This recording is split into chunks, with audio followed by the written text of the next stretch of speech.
Tengan ustedes muy buenos días.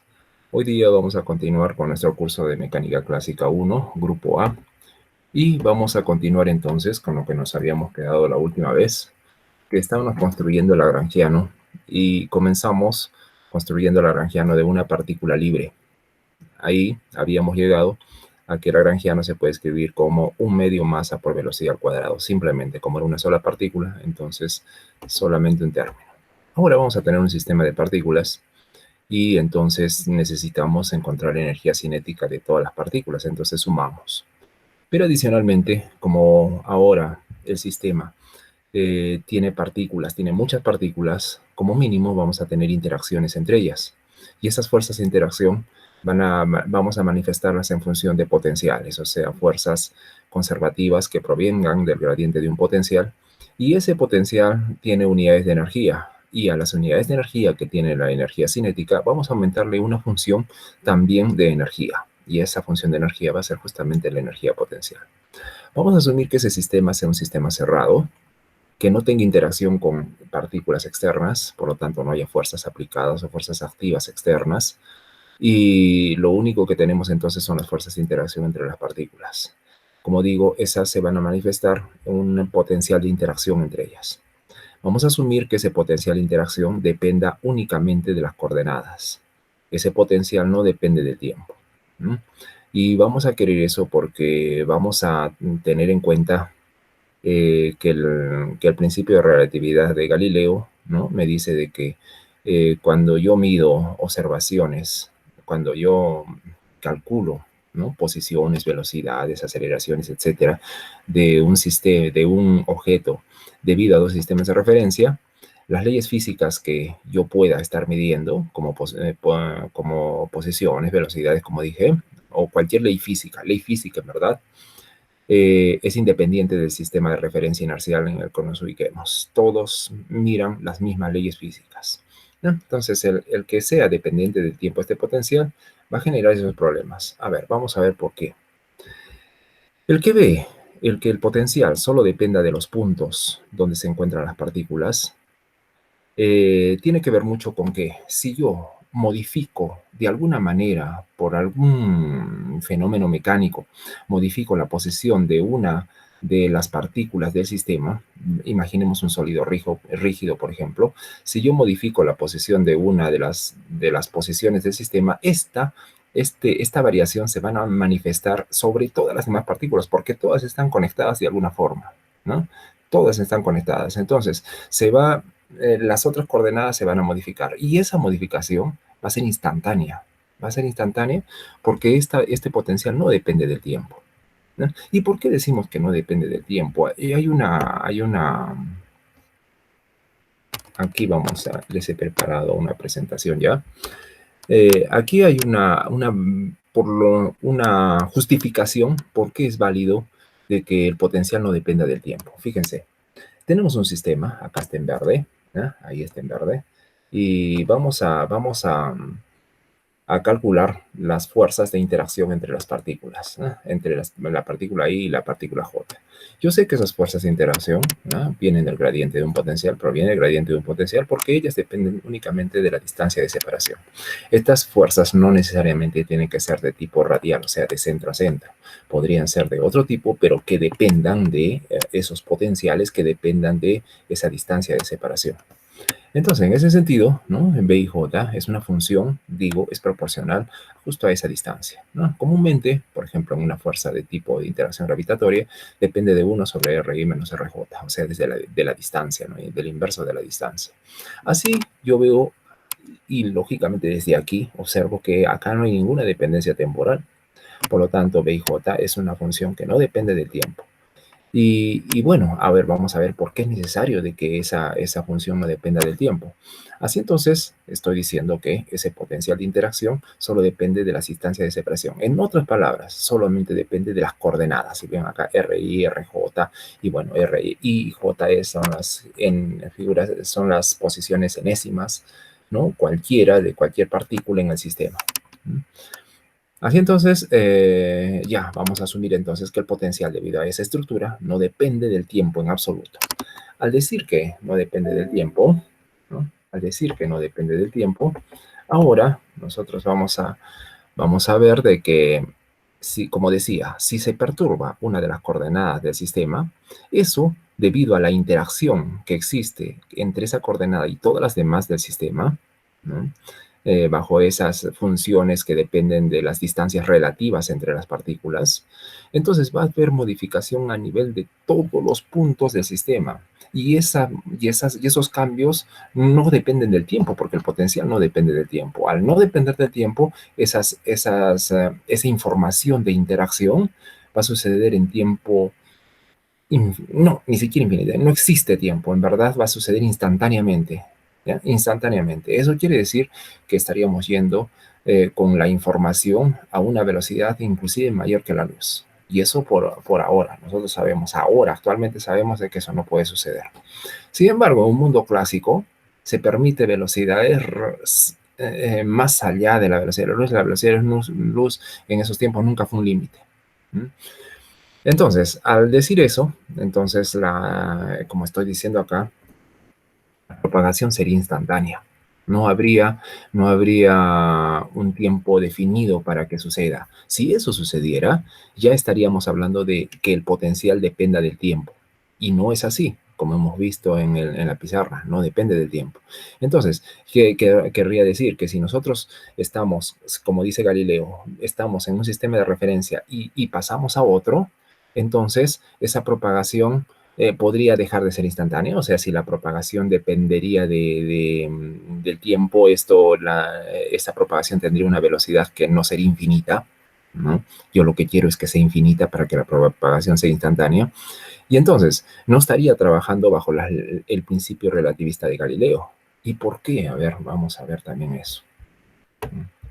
Vemos la misma presentación. ¿Por qué sucede que para Galileo, ustedes recordarán, perdón, para Galileo teníamos dos sistemas de referencia inerciales? ¿Por qué se dice que son inerciales? Porque ambos, los dos, se están moviendo a velocidad constante o están en reposo, uno relativo al otro. Por ejemplo, O', imaginemos está en reposo y O se está moviendo a una velocidad V, aquí está, relativo uno al uno del otro. Así, cuando miramos un objeto por aquí, en esta posición que estoy marcando en el puntero, O' medirá una posición relativa R' y O mide R. Si completamos aquí la figura vectorial, R para cualquier partícula, no solamente para una en especial, ¿no? Sino para cualquier partícula del sistema de acá, ¿no? Ese sistema, ese sólido rígido. RI' para una partículísima será igual a RI más BT, tal como está ahí. R' es igual a R más BT, ¿no? Y eso es lo que estoy haciendo acá. Y para cualquier otra partícula jésima, como estas dos, ¿no? R'jésima es igual a RJ más B por T, donde B es una velocidad constante. Si ustedes restan estas ecuaciones, o sea, RI' menos RJ', ¿no? Y hallan el módulo RI menos RJ, esto y esto se cancela al restar. Y las distancias son idénticas. O sea, antes, en un sistema sin prima, en un sistema de referencia sin prima, a otro sistema de referencia primado. O sea, si yo paso de un sistema inercial para otro, no hay problema, las distancias son las mismas. Y como nuestro potencial dependía justo de esas distancias, entonces el potencial bajo una transformada galileana no cambia. Y si no cambia, la lagrangiana tampoco cambia, porque la lagrangiana también depende de esos potenciales de interacción, que como digo, no dependen del tiempo, solamente dependen de las coordenadas de esta manera. Entonces, esto tampoco va a cambiar, ¿no? Eso solamente, como digo, si el potencial no depende del tiempo, porque si dependiera del tiempo, ya estamos en problemas. O sea, un sistema de referencia inercial y otro sistema de referencia inercial estarían viendo diferentes cosas, o sea, diferentes potenciales, por lo tanto, diferentes lagrangianos, por lo tanto, diferentes acciones y por lo tanto, diferentes ecuaciones de movimiento y por lo tanto, diferentes leyes físicas. ¿No? Entonces, y según Galileo, entonces eso no podía ser, ¿no? No puede ser. Pero como vemos, allá hay un error que ya ahora sí lo conocemos, en nuestros tiempos ya se conoce porque la teoría de relatividad de Einstein es la que descoronó la teoría de Galileo, porque en ese tiempo se suponía que las velocidades de propagación podían llegar al infinito y no había ningún problema. ¿no? Como ahora también resurge, ¿no? En el entrelazamiento cuántico, que se dice que la información viaja a una velocidad mayor que la de la luz, solo que ya no son teorías de campo, son teorías diferentes. Entonces, pero bueno, estamos volviendo otra vez al inicio, ¿no? Pero por el momento, ¿no? Como estamos estudiando física clásica, entonces para que esto suceda y por lo tanto tengamos las mismas ecuaciones de movimiento, es necesario que los potenciales de interacción no dependan del tiempo y que las interacciones entonces sucedan en tiempo, a velocidad infinita, o sea, instantáneamente, ¿no? Eso es necesario. Bien, entonces, ahora sí, entendiendo eso, ¿no? Vamos a continuar con nuestra exposición. Y ya, eso es lo que sucede, ¿no? Bajo el principio de Galileo y justificando que ese potencial de interacción solo dependa de las coordenadas y no del tiempo, ¿no? Entonces así lo escribimos, nuestra lagrangiana vamos a escribirla así. Y ahora, yo quiero justificar por qué puse un menos acá. Eso para mí es importante. ¿Por qué pusimos un menos en esa posición? ¿No? ¿Por qué no puedo haber puesto un más, no? De hecho, un más tiene más justificación física, ya que un más me habla sobre la energía, ¿no? Cinética más potencial es la energía total.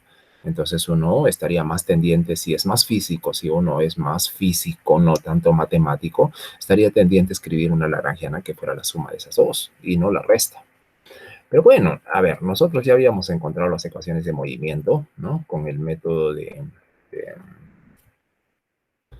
de la variación de los funcionales, ¿no? Y por el principio de Hamilton de mínima acción, habíamos encontrado la ecuación de movimiento, que era la ecuación de Lagrange, ¿no? La ecuación que minimiza la acción. Y eso es lo que vimos en el principio de Hamilton.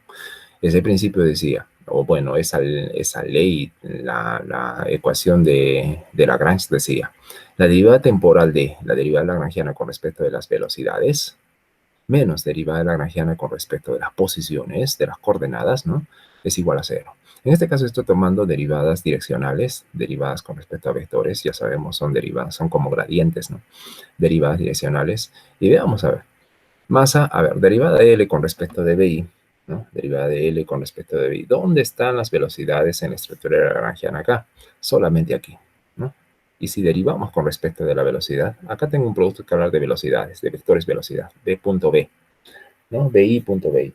Si yo hago la derivada vectorial acá, por supuesto que vamos a tener, que lo hemos hecho ya varias veces en nuestro curso, tenemos masa por velocidad.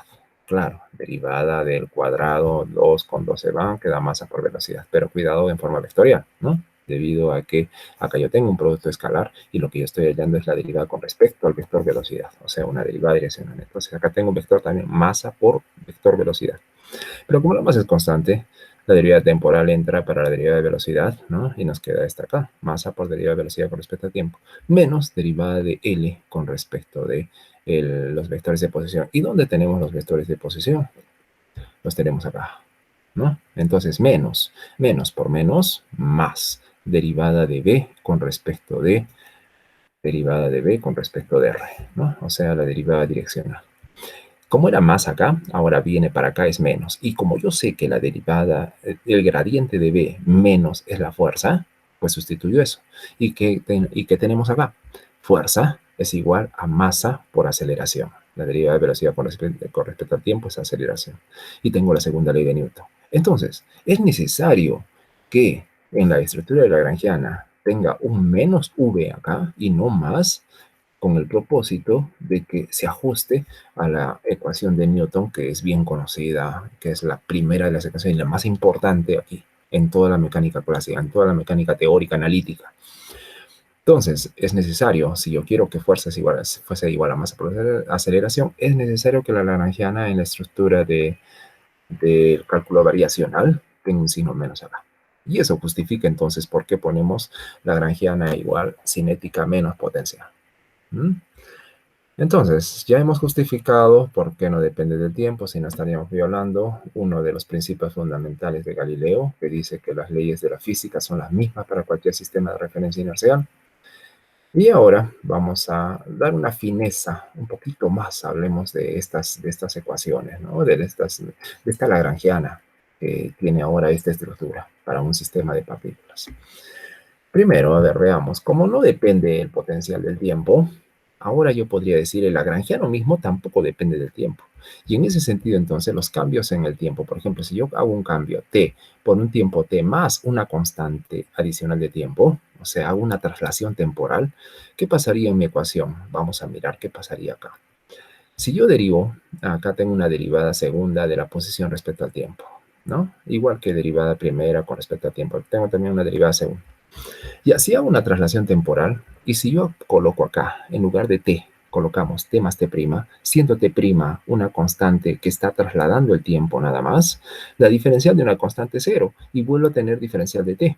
Y es el único lugar donde yo tengo estructura de tiempo, ¿no? En la ecuación, porque acá todo es puramente espacial. Entonces, diferencial de t más t' con diferencial de t' igual a cero porque t' es constante, la ecuación permanece la misma. O sea, bajo una traslación temporal, la ecuación de movimiento es la misma, no ha cambiado para nada. Claro, y eso porque el potencial no depende del tiempo. ¿Mm? Otra, y esto es un poquito más abstracto, ¿no? Porque realmente en física clásica no tenemos si tenemos un tiempo t positivo, no tenemos un tiempo t negativo, porque estaríamos viendo a un punto un punto en el tiempo, ¿no? En el cual está sucediendo antes de que comenzara antes de que sucediera la causa, ¿no? Antes de que sucediera la causa. Y eso no existe. Siempre existe causa, efecto, no causa algo para atrás. Pero sin embargo, si vamos a una abstracción que más bien tiene sentido en otras teorías como en mecánica cuántica, si cambiamos t por menos t, ¿qué pasaría? A ver, preguntémonos. Solamente para una curiosidad matemática, por ahora. La derivada de velocidad con respecto al tiempo es lo mismo que una derivada segunda de posición respecto al tiempo. Si yo veo una derivada segunda, acá yo tendría un diferencial de t cuadrado. Cuando yo cambio t por menos t, ahí es lo mismo. Diferencial de menos t por diferencial de menos t, menos por menos nada más, y me queda el diferencial de t cuadrado. Igual, o sea, la ecuación no se modifica. O sea, que acá hay una simetría en el tiempo y hay una simetría respecto a la traslación temporal. ¿Mm? Eso. Eso, como veremos más tarde en el teorema de Noether, que quizá lo estemos viendo en la próxima clase, eso tiene que ver mucho con una ley, o sea, esa simetría en el tiempo tiene que ver con una ley de conservación. Esa ley de conservación va a ser la ley de conservación de la energía. Eso lo vamos a ver en una próxima sesión. Y bueno, a ver, veamos otras finezas que les estoy diciendo acerca de las ecuaciones de movimiento de Lagrange. Dice acá, por otro lado, si la transformación de coordenadas cartesianas,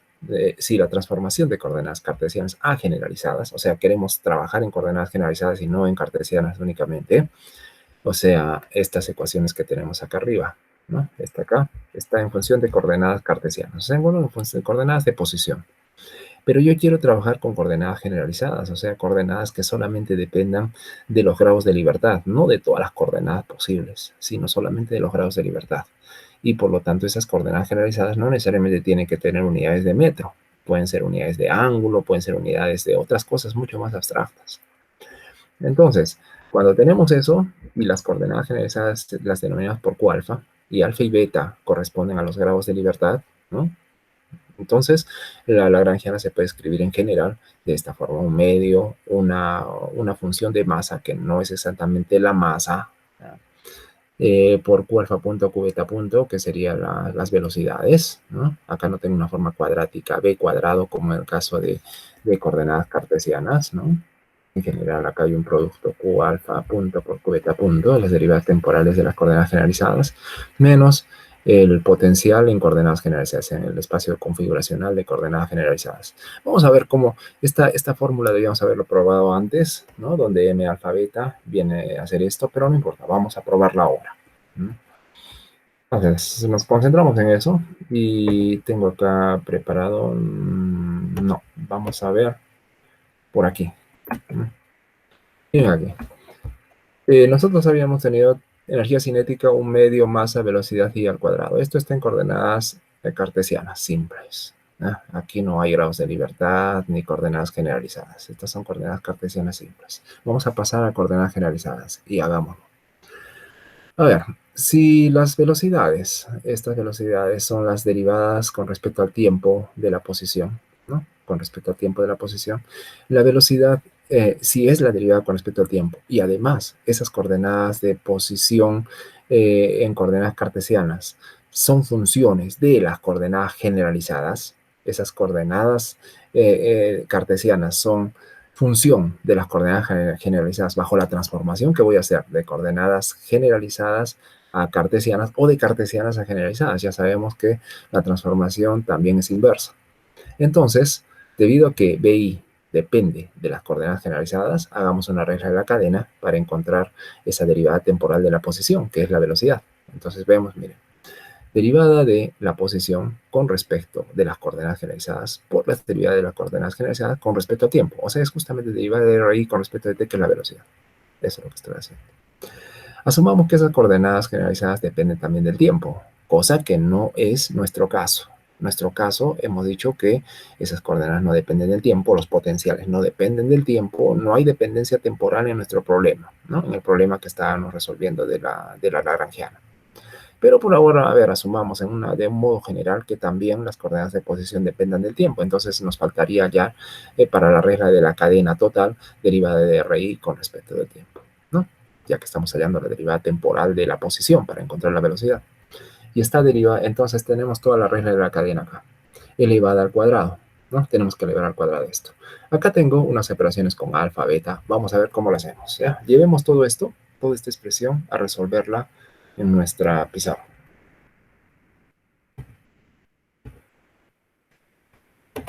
Y acá la tengo. Vamos a ver. Decía, vamos a calcular esta expresión, derivada de RI con respecto a Q alfa punto más derivada de RI con respecto a t al cuadrado. ¿No? Al cuadrado. Entonces vamos. ¿Qué hacemos? Cuando elevo al cuadrado, expresiones vectoriales, no es elevar primero al cuadrado más el doble producto del primero por el segundo más el segundo al cuadrado. No, eso solo se hace cuando tienen expresiones escalares. Cuando tienen expresiones vectoriales como esta, hay que hacer el producto de dos expresiones aquí. Fíjense la diferencia entre este y este. En realidad no hay ninguna diferencia, son lo mismo. Solamente que he convenido en escribir esta cosa, este primer término acá, en función de una suma en un índice alfa, y esta otra en función de un índice beta. Pero en verdad son lo mismo, porque cuando yo desarrollé desde alfa igual a 1 hasta el número de grados de libertad, y beta también desde 1 hasta el mismo número de grados de libertad, pues las dos expresiones son idénticas, son lo mismo. ¿Ya? Son lo mismo. Entonces, no hay ningún problema, ¿ya? Son lo mismo, por lo tanto es la expresión al cuadrado, solamente que estoy diferenciando alfa y beta, para tener cuidado de no colocar simplemente el término cuadrático, porque no es el único término el cuadrado de esto, cuando ustedes se eleven al cuadrado, sino que también hay términos cruzados. Por ejemplo, acá el término 2 del segundo grado de libertad con el término 3 del tercer grado de libertad aquí. O sea, el 2 y el 3 existen. No es que solamente el 1 con el 1, el 2 con el 2, el 3 con el 3, que sería el término cuadrático aquí, ¿no? Entonces, de eso tenemos que tener cuidado cuando hacemos productos entre vectores.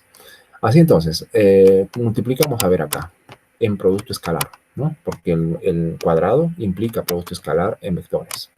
Entonces, vamos, multiplicamos este por este y tenemos esto aquí. O sea, este por este, producto escalar de RI con respecto al Q alfa por derivada de RI con respecto al Q beta, lo tengo acá en producto escalar. Q alfa punto por Q beta punto, ¿está bien? Más, ahora vamos a multiplicar este por este, que cuando multiplicamos un vector por sí mismo escalarmente, me queda el cuadrado del vector. ¿Sí? Más, ahora me queda, vamos a multiplicar este por este y luego este por este. Y tenemos estos productos escalares, ¿no? Y derivada, que son vectores, por Q alfa punto, acá está. Y luego derivada, como son vectores, producto escalar, por Q beta punto. Y ahora sumamos. Este término queda tal como está, no lo voy a tocar. Más este término también queda como está, no lo voy a tocar. Y me queda estos dos. Y otra vez, estos dos, como miran acá, este está en alfa y este está en beta. Ustedes dirán, ¿son diferentes? De ninguna manera, no son diferentes, son lo mismo. Porque alfa, como dije, va desde 1 hasta el número de grados de libertad. Y beta también va desde 1 hasta el mismo número de grados de libertad. Por lo tanto, las dos expresiones son lo mismo. Solo es una máscara diferente, alfa y beta. Nada más, pero en verdad son lo mismo. Por lo tanto, dos veces sumatoria en cualquiera de ellos, alfa o beta. Alfa estoy colocando acá, de lo mismo. Y tenemos esa relación. Ahora, nuestro caso está diciendo que no depende del tiempo, ni potenciales dependen del tiempo, ni coordenadas dependen del tiempo. ¿no? Entonces, en ese sentido, esto sería cero. Esto, aquí tendríamos, este tendría que quedar, porque este no depende del tiempo. Fíjense, solo depende de las derivadas con respecto a las coordenadas generalizadas, ¿no? Esto se va, ¿no? Después, cuidado, aquí las derivadas con respecto al tiempo también, pero es de las coordenadas generalizadas, no es de las posiciones de las coordenadas cartesianas, sino de las generalizadas, y eso es diferente. Ahí sí puede haber dependencia temporal. Aquí, seguimos viendo aquí. Aquí también, derivada temporal de estas coordenadas RI también es cero, nula. Por lo tanto, estos dos se me van y solo me va a quedar este. Y vamos a ver cómo quedaría entonces en lo que estamos analizando por aquí. Sí, entonces fíjense, acá hay que multiplicar todavía por este es un medio MI sumar en I, que es lo que se está haciendo acá. Recuerden el término cuadrático respecto al tiempo, recuerden el producto escalar de derivada de RI con respecto de T por este, y recuerden el producto que nosotros teníamos como primer término en nuestras ecuaciones, este acá, ¿no? ¿Y cuáles eran los que se iban? Los que se iban eran la derivada de RI con respecto de t se va, y este, que también es derivada de RI con respecto de t se va, solo me estaba quedando este. Así entonces, a ver, si a este llamamos M0, que yo ya sé que se va a ir, este, llamémosle M alfa, que también sé que se va a ir porque hay derivada de RI con respecto de t, y este, que es el que me va a quedar, ¿no? Este acá. Bueno, si le llamamos así, como ven, este se va, y solo me queda este. Y solo me queda ese. Entonces me quedaría un medio sumatoria de m alfa beta, q alfa punto, q beta punto, donde m alfa beta es la sumatoria de las masas de las partículas derivada de las posiciones cartesianas de las partículas con respecto de las coordenadas generalizadas ahora de los grados de libertad por derivada de RI con respecto a las coordenadas generalizadas beta, ¿no? De todas las parejas posibles que pueda formar entre dos partículas del sistema, ¿no? Entre cada dos partículas del sistema. Y eso es lo que tengo acá, ¿verdad? Entonces, ahora sí, la lagrangiana, en función de las coordenadas generalizadas, se puede escribir así, como habíamos dicho. Un medio de sumatoria de alfa beta, en un coeficiente de alfa beta. ¿Qué cosa era? Era la sumatoria en I de las masas I, derivada de RI con respecto de Q alfa, derivada de RI con respecto de Q beta, ¿no? Si quieren, volvamos a mirarla. Es esa expresión. Es esa expresión, ¿verdad? Acá. Esta aquí. Solo esta. Derivada con respecto a Q alfa, derivada con respecto a cubeta, Q alfa punto, cubeta punto. Ahí está. Derivada de R con respecto a Q alfa, derivada de R con respecto de cubeta, Q alfa punto, cubeta punto. ¿No? Menos el potencial, ahora sí, del espacio configuracional de las coordenadas generalizadas. Y todo está bien. Seguimos entonces. A ver. Esto es importante, es una nota importante en verdad, uno para que vea las finezas de la lagrangiana y de sus dependencias. Fíjense, cuando una partícula interactúa con un campo externo, ahora vamos a suponer que tengo un sistema de partículas cuyas coordenadas las voy a llamar QA, ¿ya?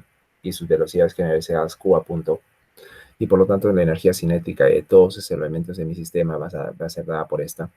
Ahora vamos a tomar una interacción, ya no solamente de las coordenadas del sistema, sino también vamos a tomar un medio externo al sistema. A ese medio externo del sistema lo vamos a llamar B, ¿no? Y ese medio también tendrá energía cinética, ¿no? De coordenadas generalizadas y velocidades generalizadas, que así, ahora sí dependen del tiempo, ¿no? Son variables que dependen del tiempo. Vamos a asumir que cambian en el tiempo, porque yo no sé nada de ese sistema externo. Lo que yo sé muy bien es de mi sistema interno, ¿no? Y bueno, además habrá una energía que dependa de esta energía es una energía de interacción entre el sistema externo, que sería el B, con el sistema interno, que sería A. ¿Ah? Y es por eso que lo escribo en función de las coordenadas A y las coordenadas B que dependen del tiempo del sistema externo. Entonces, si yo quiero escribir la lagrangiana total, considerando tanto el sistema interno como el externo, ¿no? El sistema interno es el que me interesa, ¿ya? Ese es el que me interesa. Entonces, tendría cinética del interno más cinética del externo menos potencial de interacción entre interno y externo. Ese sería todo el lagrangiano. Ahora yo me pregunto si las ecuaciones de movimiento que resulten al construir la acción y aplicando el principio de Hamilton de mínima acción y me lleve a las ecuaciones de Lagrange de este lagrangiano y de este otro, ¿será lo mismo? O sea, me darán las mismas ecuaciones de movimiento. Parece que no, porque acá yo tengo un término diferente a este, ¿no? O sea, son lagrangianos diferentes.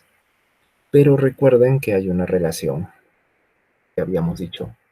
Si yo tengo una lagrangiana y encuentro las ecuaciones de movimiento para esa lagrangiana que le estoy llamando acá LA, y si yo a esa lagrangiana le aumento una derivada de una función de punto, recordarán, con respecto al tiempo, y transformo la lagrangiana a otra cosa, entonces esa lagrangiana, cuando solamente sí estoy agregando a la anterior lagrangiana una derivada de función de punto con respecto al tiempo. Si es así, entonces la acción que yo tenga de esta lagrangiana y minimizando esa acción bajo el principio de Hamilton me va a llevar a las mismas ecuaciones de movimiento que sucedería con LA.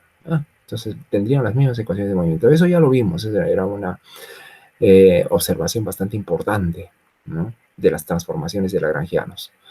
Entonces ahora me preguntaré, este LA, que es este, está acá, este término aquí y este término aquí. Y aquí está apareciendo otro en exceso para construir a L en función de LA.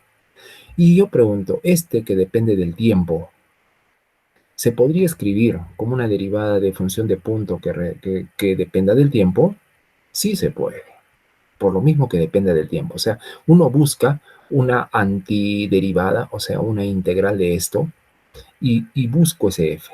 Y encuentro ese f y no hay ningún problema. Sí, esto sí se puede, como yo digo acá. T de b es una función conocida del tiempo que se puede poner como la derivada total de su integral, o sea, de su antiderivada. La derivada de su antiderivada me da la función. La función quiero que sea esta. No, la derivada con respecto al tiempo quiero que sea esta. Por lo tanto, sí puedo encontrar una función cuya derivada temporal sea eso. No, una función, ¿ya? Una función cuya derivada sea esto. Ahora sí soy claro. Cuya derivada de esa función sea esto. Sí se puede. Entonces, no hay problema. Uno no necesita estar escribiendo la energía cinética propia del sistema externo. Solamente basta la energía cinética del sistema del cual estoy interesado en encontrar sus ecuaciones de movimiento, pero lo más importante es el potencial de interacción entre ese sistema y el sistema externo. Esto es lo más importante. Sin esto no hay forma de que encuentren las ecuaciones de movimiento. Esto lo pueden obviar, como les digo, porque no pertenece al sistema. Y puedo usar este teorema, ¿no?, para desechar esto, y en verdad las ecuaciones de movimiento tanto para este como para este van a ser las mismas. Esa es una fineza del movimiento, de la interacción de sistemas, que es bastante importante de entender, ¿no?, para ir lejos, y lejos al menos en entender los problemas, ¿no? Entonces, ahora vamos a ir a resolver unos ejercicios, ¿no? Vamos a resolver unos ejercicios antes de continuar. Lo que continúa es el teorema de Noether, que es el teorema de simetrías. Lo vamos a ver la próxima clase. Por ahora quiero que hagamos unos ejercicios para afianzar los conocimientos que hasta ahora tenemos, ¿no? Entonces, a ver, vamos a ir por acá abajo y vamos a resolver algunos, ¿no? A ver, este problema es bastante famoso en la física matemática, realmente. Es la superficie de revolución mínima. ¿A qué nos referimos con eso? Superficie de revolución mínima. Vamos a trabajar primero, antes de que resolvamos problemas físicos, ¿no? Físicos en los cuales yo voy a ver la lagrangiana como energía cinética menos energía potencial y encontrar las ecuaciones de trabajo, al último las ecuaciones de Lagrange y las ecuaciones de movimiento. Yo voy a resolver primero problemas de minimización, ¿no? De minimización. Por ejemplo, hay problemas de minimización geométrica, que no necesariamente es un problema de mecánica clásica, ¿no? Hay problemas de minimización en el tiempo logrando curvas geodésicas. Una geodésica es una curva que puede realizarse de un punto a otro tomando la mínima distancia. Eso es una geodésica, ¿eh? Tomando la mínima distancia entre un punto y otro, existe algún tipo de curva, ¿no?, dependiendo de en qué espacio yo me encuentre, porque no necesariamente puede ser un espacio plano, puede ser un espacio curvo, y yo lo que quiero es que vaya por el camino más corto, ¿no? En el plano, por supuesto, es una recta, ¿no? En un plano, si ustedes colocan dos puntos, ¿cuál es la mínima distancia entre dos puntos? Una recta. Pero si estoy sobre una curva, ya no es una recta, ya es una curva que siga esa forma de superficie, ¿no? Tridimensional, cuatrodimensional, qué sé yo, ¿no? A ver, vamos a intentar esas cosas, ¿eh? Entonces empecemos con un problema sobre superficie de revolución mínima. El problema dice, suponga que se forma una superficie de revolución tomando una curva que pase por dos puntos fijos, x1, y1 y x2, y2. Imagine acá, este es el punto x1, y1, y por acá tenemos el punto x2, y2. Y vamos a buscar una curva, ¿no? Que vaya desde ese punto hasta el otro punto, que sea de longitud mínima. O de, no, perdón, vamos a buscar, no, esto no está bien. Vamos a encontrar con esa curva que vaya desde el punto x1, y1, x2, y2. Sobre esa curva vamos a rotarla y vamos a engendrar una superficie de revolución, tal como ven acá, una superficie de revolución, y lo que queremos saber, cuál sería la forma de la curva para la cual esta superficie de rotación, esta superficie de revolución, sea la mínima superficie, la mínima. No más grande, no máxima, la mínima. Así entonces, a ver, vamos a trabajar, ¿eh? Vamos a tratar de escribir un funcional para esa superficie.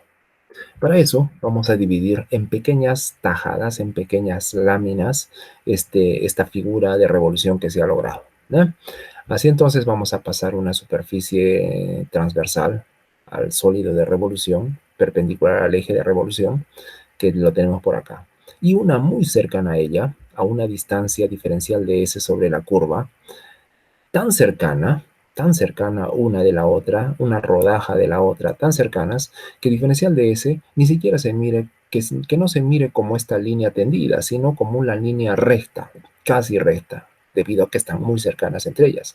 Y entonces, la figura que aquellos tengan no es esta figura media extraña, media abierta, como la ven, sino más bien es una figura cilíndrica recta, ¿no? Es casi una figura cilíndrica recta. Entonces, mi objetivo es encontrar la superficie lateral de ese cilindro recto.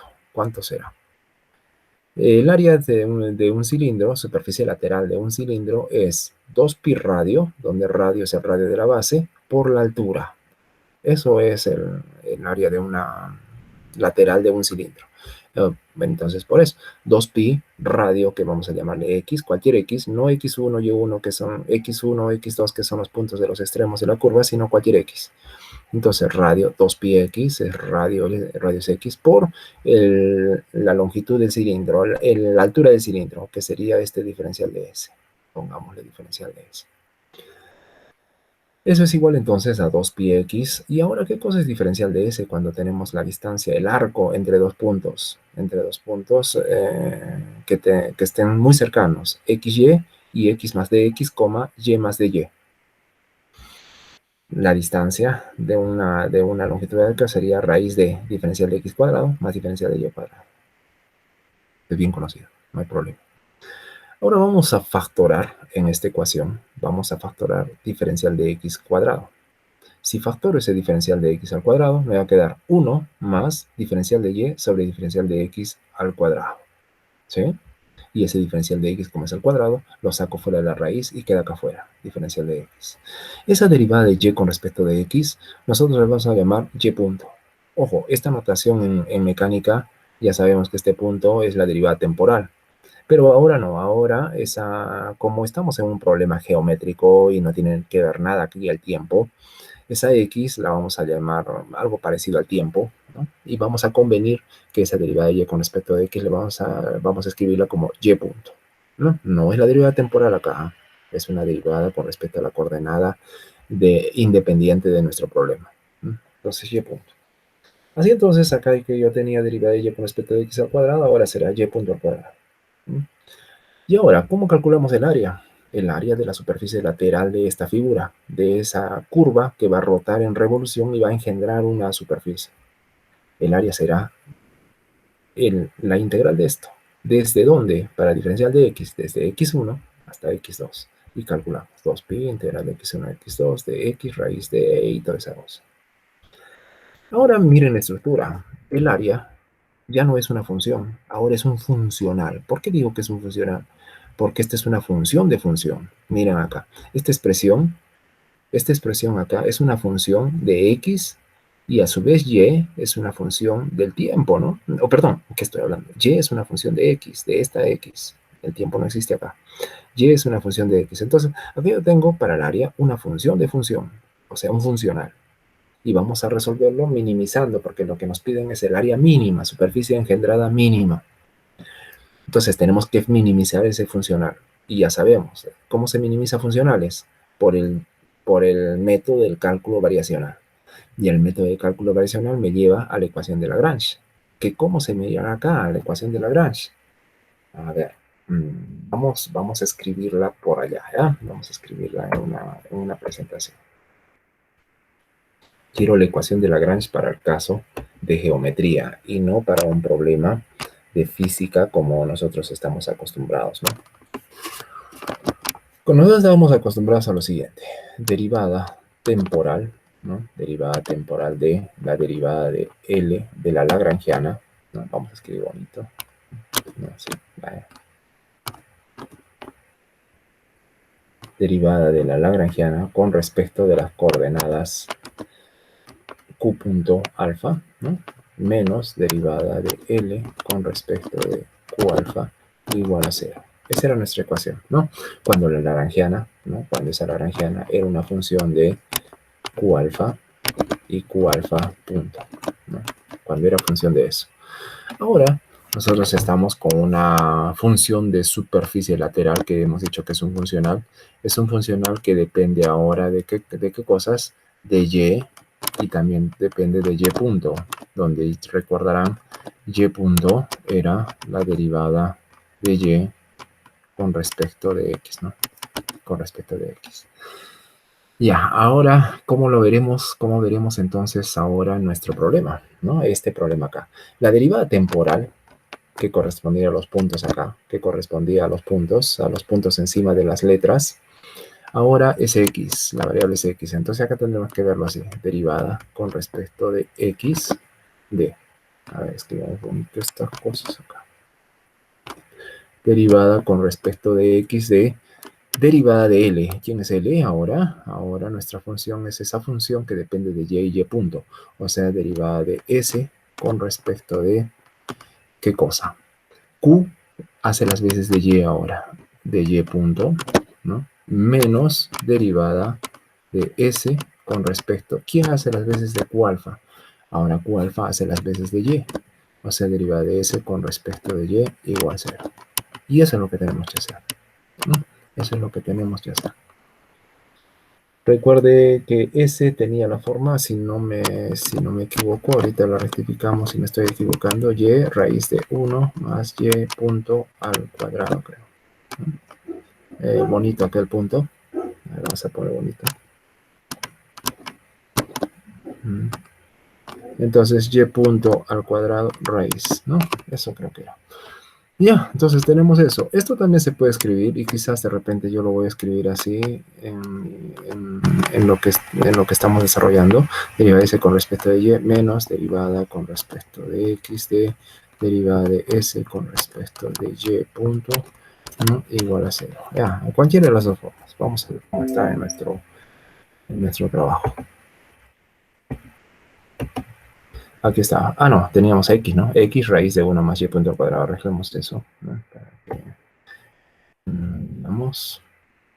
No haya problemas. Vamos con rojo para que se vea. X acá. X ahí, ¿no? Y entonces, sigamos con nuestro problema. Y bien, entonces, el área 2pi integral de x1 a x2 de x raíz de 1 más y punto al cuadrado diferencial de x. Y esto es el funcional de que hablábamos, ¿no? El funcional ese que yo había puesto en la pizarra, le estamos poniendo f acá, x raíz de 1 más y punto al cuadrado. Entonces, ¿qué necesitamos? En la ecuación de Lagrange habíamos puesto. Necesitamos derivada de ese funcional con respecto a y. ¿Cuánto será? Aquí no hay nada que dependa de y, es 0. Necesito derivada de f con respecto a y punto para ir construyendo las ecuaciones de Lagrange. Derivamos f con respecto a y punto. Acá no es nada difícil. 1 medio de 1 más y punto al cuadrado a la menos 1 medio por 2y punto. Y simplificando todo me queda esto. Además necesito la derivada con respecto de x de derivada de f con respecto a y punto para ir construyendo mi ecuación de Lagrange.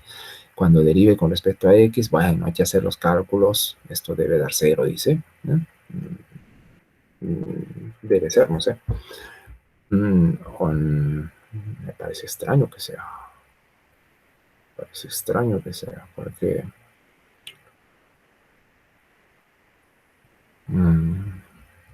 no, imagino, debe ser, ¿ya? Ustedes hacen el cálculo, por favor, y eso, sí, eso es cero, ¿no? Entonces, a ver, tenemos nuestra ecuación ahora, la ecuación de Euler-Lagrange. Derivada con respecto de x de derivada de f con respecto de y punto, menos derivada de f con respecto de y. Hacemos todos los cálculos y eso es igual a cero. Que derivada con respecto de x y punto sobre raíz. Ah, no, no, no, no.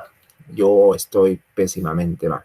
Estoy aplicando la ecuación de Lagrange. Y la ecuación de Lagrange era derivada con respecto de x de derivada de f con respecto de y punto. Está bien ahí. Menos derivada de f con respecto de y igual a, que es igual a cero. No es necesario colocarlo. Y según la ecuación de Lagrange, eso debe ser igual a cero. Ahora resuelvo esta ecuación, ¿no? Es una ecuación diferencial relativamente sencilla, porque como la derivada de algo es igual a cero, ese algo debe ser una constante. Entonces, si es eso lo que ponemos acá, xy' sobre raíz de 1 más y punto al cuadrado igual a la constante. ¿No? La constante. Bueno, le vamos al cuadrado para botar la raíz, me va a quedar esta expresión. Despejo y punto, que es la derivada de y con respecto de x, y me queda esta expresión. Simples despejes, no hay nada acá de extraño. Ahora, integramos la expresión. Esta expresión es sencilla de resolver. Es una simple separación de variables. Integrando y es igual a integral de diferencial de x o raíz de x cuadrado menos a cuadrado más una constante de integración que siempre debe existir, ¿no? Debido a que la integración es indefinida. Y esto me queda a, este es el coseno inverso hiperbólico, uno puede verlo en tablas, no hay ningún problema, coseno hiperbólico inverso de x sobre a, más b. Despejando x, pues y, b pasa para acá, menos b sobre a, y como acá tengo coseno hiperbólico inverso, la inversa coseno hiperbólico por a, y tenemos la solución, x es igual a coseno hiperbólico de y menos b sobre a. Esta es nuestra solución. ¿Y qué es esto? ¿Qué es esto? La función coseno hiperbólico, ¿no? La función coseno hiperbólico, a ver, la pondremos por acá. Acá todavía que me queda un poco de espacio, vamos a hacerlo acá. La función coseno hiperbólico y igual a coseno hiperbólico de x tiene la siguiente forma. Se le llama catenaria. Una catenaria en física la podemos definir así. Tomen con las manos una pita, ¿no? Cojan una pita con los dos extremos, agárrenla con los dos extremos. Y los dos extremos sus dedos los ponen al mismo nivel, en altura.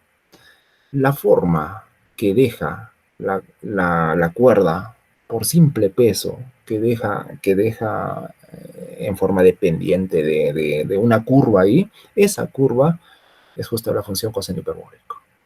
Esa es la ecuación hiperbólica. O sea, que tiene una forma parece, pero no es, parece una parábola, pero más abierta que la parábola. Esa es la función coseno hiperbólico de x. Pero si ustedes miran en nuestro problema dice la función inversa, creo.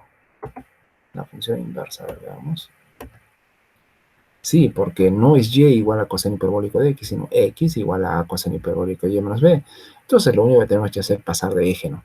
O sea, nuestro eje de nuestra catenaria, ¿no? El eje de nuestra catenaria no tiene que ir en el eje vertical, sino en el eje horizontal. Y es justo lo que ven acá. Esta figurita, les bajé una figura para mirar cómo es esa superficie engendrada por una catenaria. Acá está, acá lateralmente ven la catenaria. Esta curva acá es la catenaria. Cuando genera una superficie de revolución, genera ese tipo de superficie. Y esa es una de las superficies no es la única superficie de magnitud más baja posible. Cuando entre dos puntos x1, y1 y x2, y2 tratamos de describir una curva que ella engendre una superficie. Si queremos que esa superficie lateral sea mínima, tenemos que hacerlo con una curva catenaria, o sea, con una curva de coseno hiperbólico inverso, que está por acá. Es bastante imaginativo, extraño, medio raro, ¿no? Como encontrar una curva, ¿no? Que al engendrar una superficie de revolución, esa superficie sea la mínima. Y esa es la catenaria, no hay otra. Ninguna otra les va a generar una superficie más pequeña, lateral, ¿no? Solo la catenaria. Es muy, muy, muy interesante. Nos lleva a entender un poco más los fenómenos que suceden en la naturaleza, ¿no? Y por qué tiene que ser una catenaria y no otra cosa. El método de la minimización de funcionales, el método variacional, me lleva a eso, pues, ¿no? A ver, una bien conocida, un ejemplo más, algo que todos conocemos. ¿Cuál es la distancia más corta entre dos puntos en un plano? Nosotros sabemos que es la recta, ¿no? Ya sabemos que es la recta. Vamos a trabajar como que no supiéramos nada y vamos a hacerlo a partir del análisis funcional, análisis de cálculo variacional, perdón. Vamos a tomar en un plano el elemento de longitud de arco. Como ya conocemos, el elemento de longitud de arco se calcula con raíz de diferencial de x al cuadrado más diferencial de y cuadrado. Un elemento infinitesimal de arco.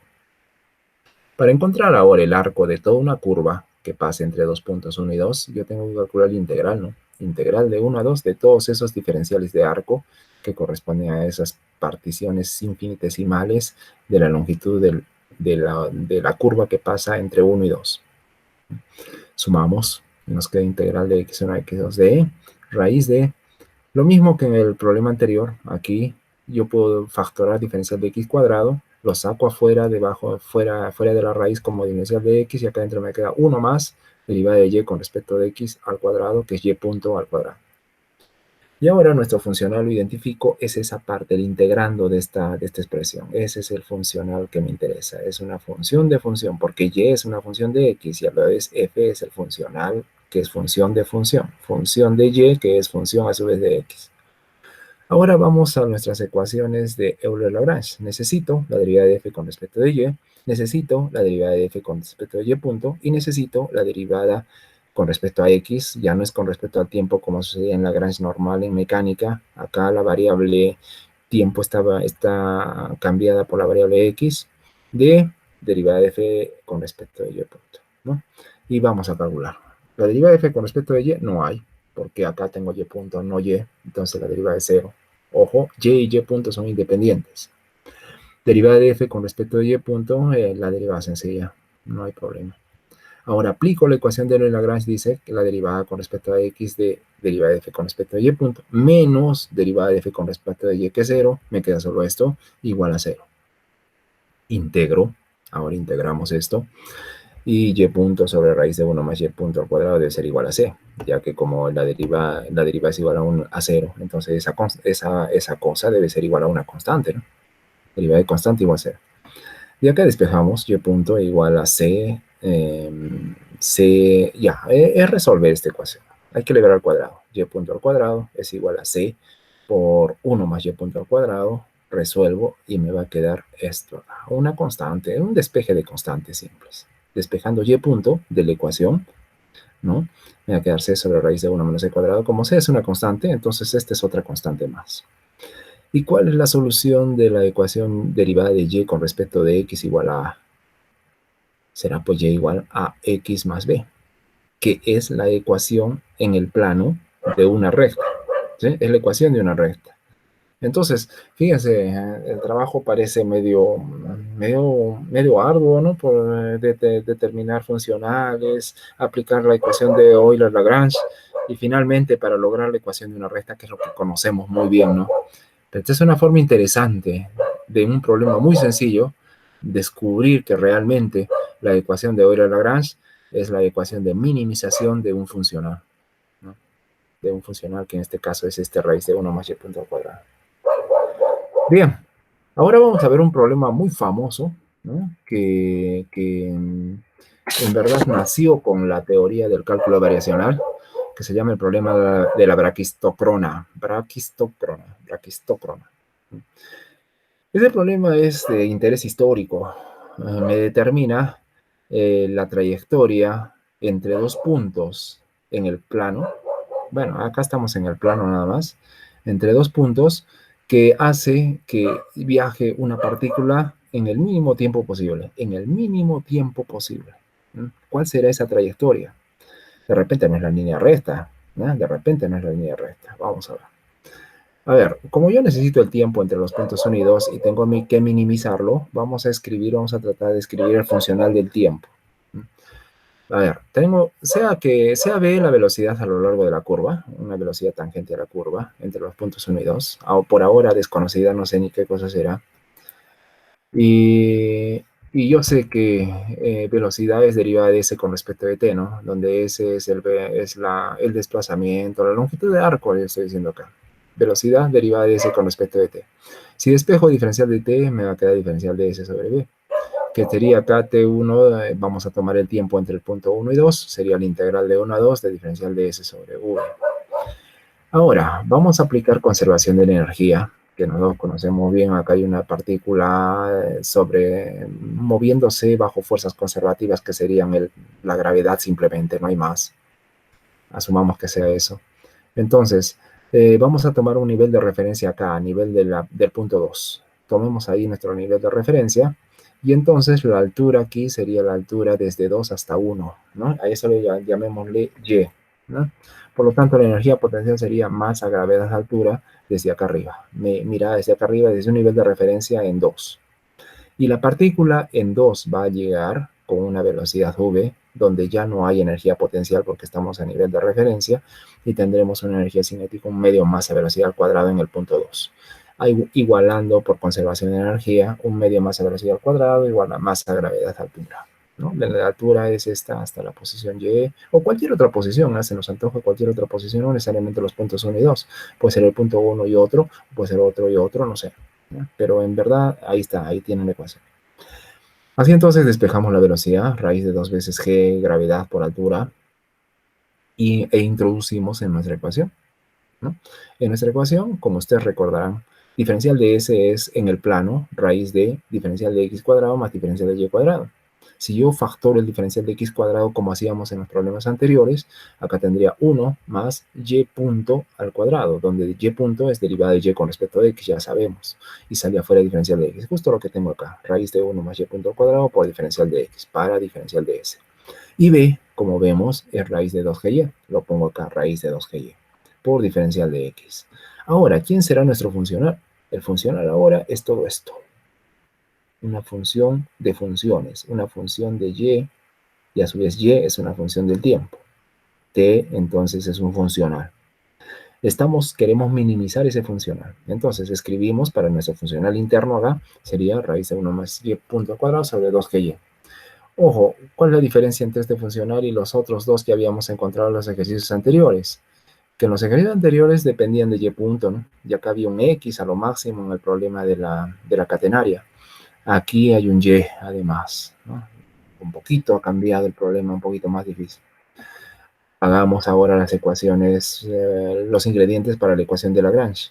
Necesito la derivada de f con respecto a y. Se deriva, no hay ningún problema. Acá tengo y, hay que derivar y logramos esto. Necesito la derivada de f con respecto de y punto. También derivo, porque acá hay un y punto, hay que resolver y llegamos a esto. Aplicamos en la ecuación de Euler-Lagrange, que es derivada de f con respecto de y menos derivada con respecto de x de derivada de f con respecto de y punto, que se va. La ecuación está medio monstruosa, pero vamos a ver cómo la arreglamos.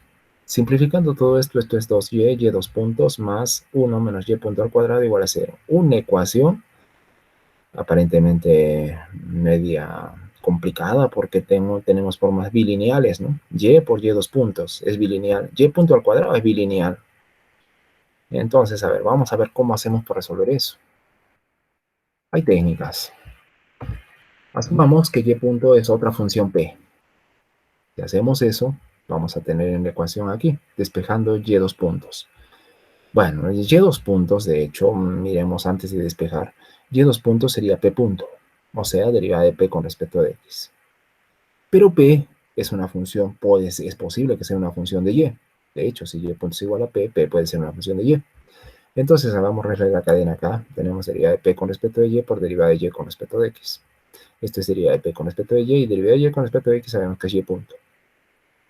Entonces, esto es igual a y punto, que era p, ¿no? Que era p por derivada de p con respecto de y.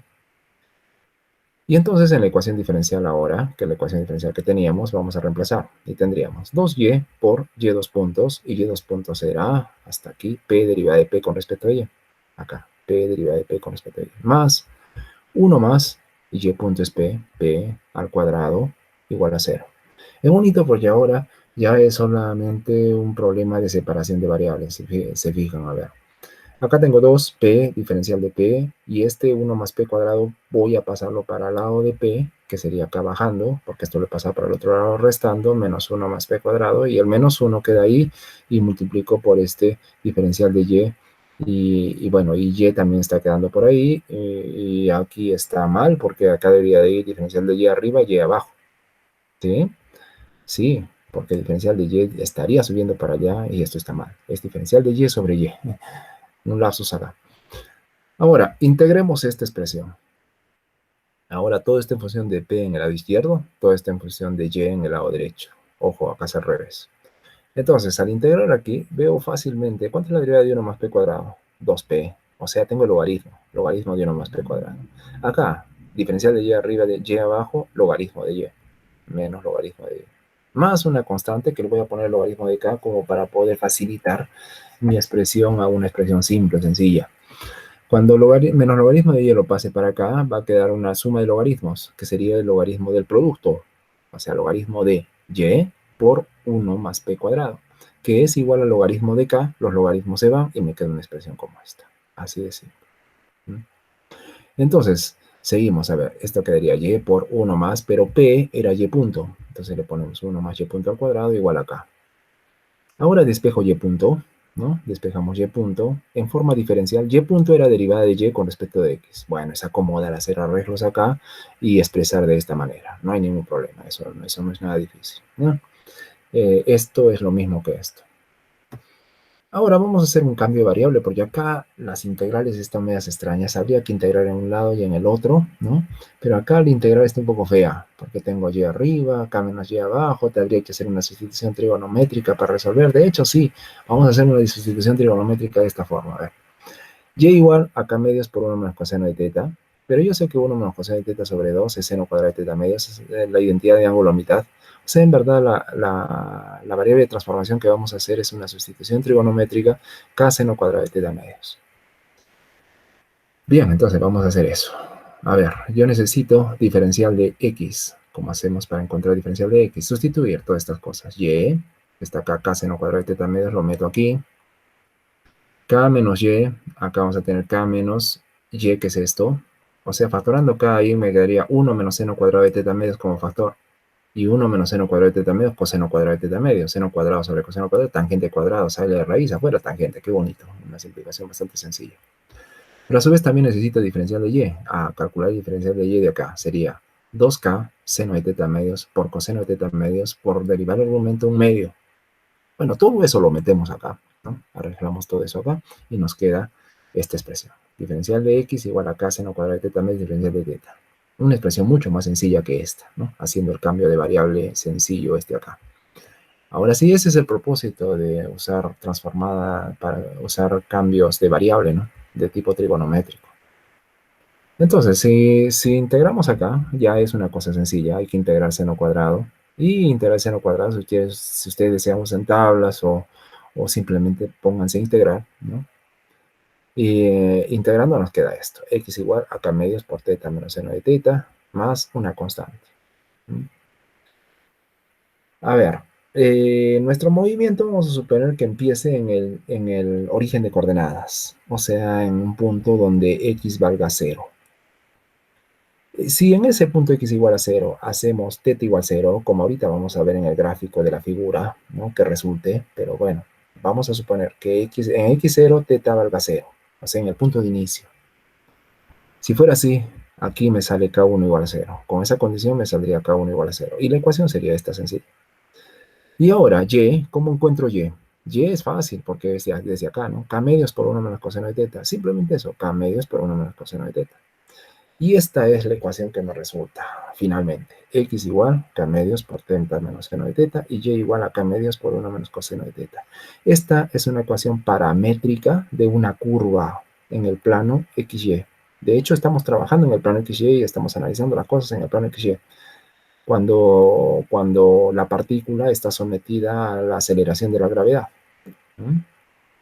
Entonces, en la dirección Y, la gravedad tiene que estar en la dirección Y, tal como hemos hecho para escribir la ecuación de conservación de energía. Vean acá, MGY, la gravedad está dirigida en la dirección Y, hacia abajo. No en dirección Z, que aparentemente podría parecer, pero no es. Cuando escriben una ecuación como esta, quizás ustedes ya la conozcan, ¿no? Se ve en cálculo de una variable, se puede ver en cálculo de una variable, que es la ecuación de una cicloide. Y tengo una figura que les he preparado para mirar cómo es eso. Aquí. Es esta curva. Esa curva paramétrica en teta que hemos visto ahí es esta acá roja que están mirando por acá. Esa, a ver, creo que no estoy mostrando con el puntero láser mejor. Esta curva acá es la cicloide. ¿Cómo se construye una cicloide? Un círculo. Imagínense un disco circular y cogen un punto en el disco circular. Si dejan rodar el círculo, rodar avanzando y rotando, ese punto se va a ir trasladando. Y si unen todas las posiciones de ese punto, todas las posiciones de ese punto, todas las posiciones de ese punto, van a lograr esa figura de cicloide. Es la cicloide. Y acá se le ve mucho mejor, ¿no? Entonces, no es una línea recta, como algunos podrían pensar, ¿no? Si se cae directamente, la naturaleza lo hace así, se cae y genera eso. No. Realmente el movimiento debería ser como una cicloide. Si quiero que el tiempo sea mínimo. Ahora, si yo quiero guardar la mínima energía, eso es otra cosa. Eso posiblemente sí sea la línea recta, ¿no? Pero si yo quiero el tiempo mínimo de un punto a otro, ¿no? Yo lo tengo que hacer bajo esta curva cicloide. A ver, yo dije teta igual a 0 para x igual a 0. Claro, cuando x es igual a 0, miren acá hacia la vertical, ¿cuánto es teta? Teta, este ángulo, también es 0. ¿No? En ese sentido decíamos teta igual a 0 para x igual a 0. Condición. Acá miren, es una representación gráfica de quién gana. Acá tenemos una línea roja, una parábola naranja, una curva en forma de círculo verde, una curva en color negro, que es la cicloide, la que nos interesa, y una curva de ajuste polinomial de sexto grado en forma azul. Si miran en todas las curvas, bueno, esta es una simulación casi forzada, ¿no? Pero si miran, la negrita es la que llega primero. Llegó primero, ¿no? Entonces, eso, más o menos para tener una idea, ¿no? Entre un punto 1 y un punto 2, y miren quién queda al último todavía, la línea, ¿no? No sé si será así. Esta simulación la encontré en internet, pero la negrita es la que gana. No sé si las otras tendrán certeza de que eso sucede, pero la negrita gana. Bien, entonces, eso para nuestro problema de esta figura cicloide. Tenemos otros problemas que ya los voy a ir viendo más adelante cuando analicemos más problemas físicos. Sí, y vamos a ver algunos problemas por acá, que ya vemos con ligaduras y más por delante. Y bueno, ya los iremos viendo a su momento. Por ahora, terminamos nuestra clase. Mañana nos encontramos a las 10:30, 10:30, 10:40 de la mañana, sí, 10:40. Y bueno, entonces tengan ustedes muy buenas tardes. Nos encontramos el día de mañana. Gracias.